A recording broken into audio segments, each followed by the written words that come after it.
A crise do Império e os primeiros anos da República.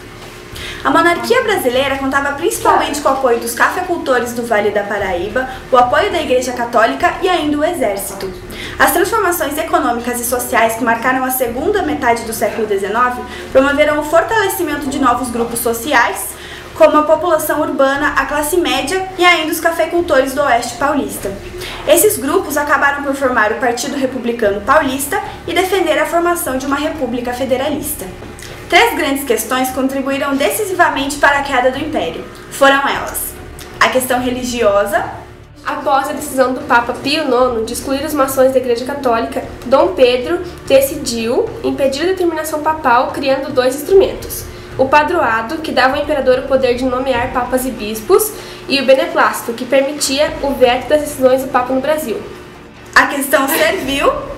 Após a Lei Áurea, assinada pela Princesa Isabel, que determinava a abolição da escravatura, os cafeicultores do Vale do Paraíba, sentindo-se lesados, abandonaram o imperador.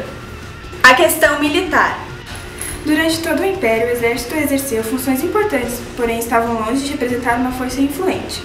Além disso, o atraso da pensão dos órfãos e viúvas e a punição dos militares significaram o fim do apoio dos militares ao Império. Perante a falta de apoio, o Império acabou ruindo e a proclamação se deu através de militares na pessoa de Deodoro Fonseca.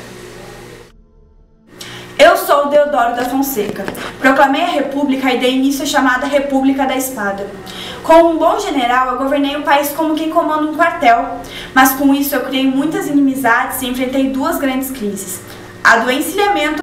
O momento era de revolução industrial e as indústrias cresciam cada vez mais. Rui Barbosa, como presidente, estimulou ainda mais esse crescimento. Falou que quem quisesse construir indústrias, o governo liberaria o dinheiro. Porém, o povo brasileiro deu outro destino à capital, principalmente apostando em cavalos, e assim se deu o nome de encilhamento. E a questão das missões. A questão das missões foi uma disputa diplomática que envolvia o Brasil e a Argentina, por causa da região de Palmas que reivindicaram para eles.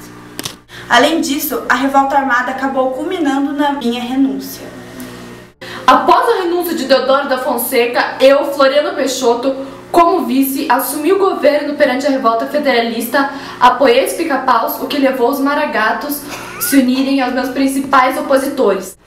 A revolta dos federalistas foi fruto de uma luta pelo poder estadual que opunha dois grupos: os pica-paus, que defendiam uma república, e os maragatos, que defendiam parlamentarismo e autonomia municipal. A Armada. Tiveram duas revoltas armadas. A primeira aconteceu no governo de Deodoro Fonseca, liderado pelo almirante Custódio de Mello, que ameaçou o bombardeio no Rio de Janeiro. E com a pressão, Deodoro não teve outra alternativa a não ser aceitar o que os manifestantes queriam: a sua renúncia. A segunda foi em 1893, liderada novamente por Custódio de Mello. Dessa vez exigia que o presidente convocasse uma nova eleição, mas Floriano, como não queria sair do poder, manteve resistência e até março de 1894 o Rio de Janeiro sofreu bombardeios. Mesmo assim, Floriano não recuou.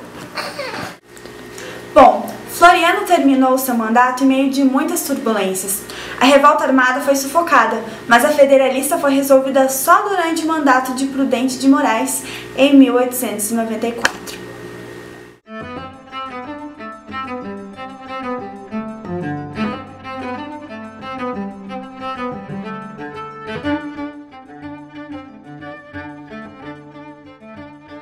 Esses grupos acabaram por formar o Partido Republicano para a queda do Império. Foram elas: a questão religiosa. Mãe, para de gritar! O padroado, que dava ao imperador o poder papal em criando O Vale da Paraíba, sintetizados foram plantados. Você tá bem pertinho de olhando pra ela. Nossa, quase que brincadeira. Não começa, né? Já, mas tudo bem. Tá bom que eu gravo e você mexendo no bigode. Pica-paus. Como vice, assumi o governo perante a revolta federalista, apoiei os pica-paus, que levou os mais... Seu bigode, cara. De novo. Tá.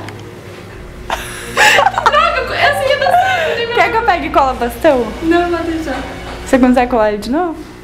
Tá, vai. Agora também rola. A segunda foi em 1893, liderada novamente por Custódio de Melo. Desta vez exigia que... Que bosta. A próxima vez que você Olá, não pode demorar